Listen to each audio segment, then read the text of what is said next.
Hey guys, and welcome back to another tutorial on the R programming language.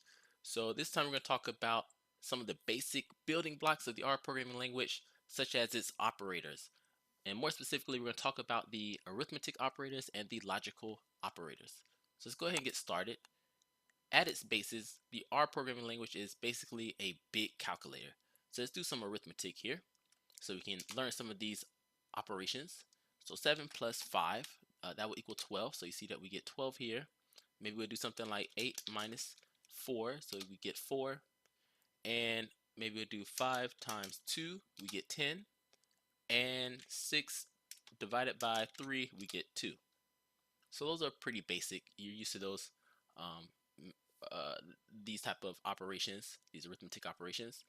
Now, what may be a little different is maybe doing exponents. So 2 to the power of 3, that's how you do 2 to the power of 3, which equals 8.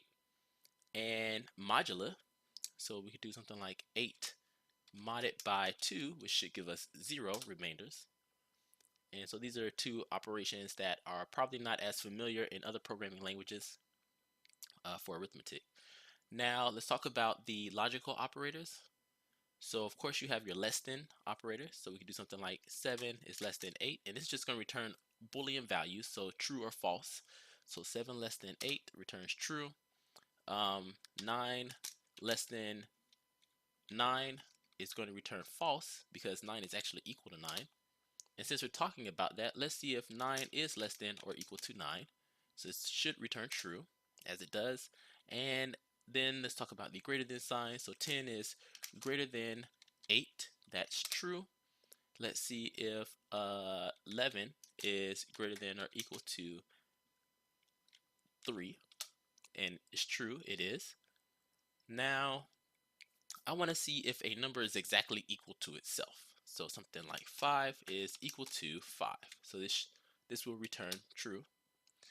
And let's see if 5 does not equal 5. Well, that's false. It does. It's exactly equal. And maybe we have to see that again. Maybe something like 9 does not equal 8, which this is true. So that's how you do your not equal to sign. What we can also have is our not sign in general. So if I have something like true, and I want it to not be true, so that's not true, which is false. So you can see that we get false there. We have our or symbol, so we have something like 11 is greater than 8, or 7 is greater than 8.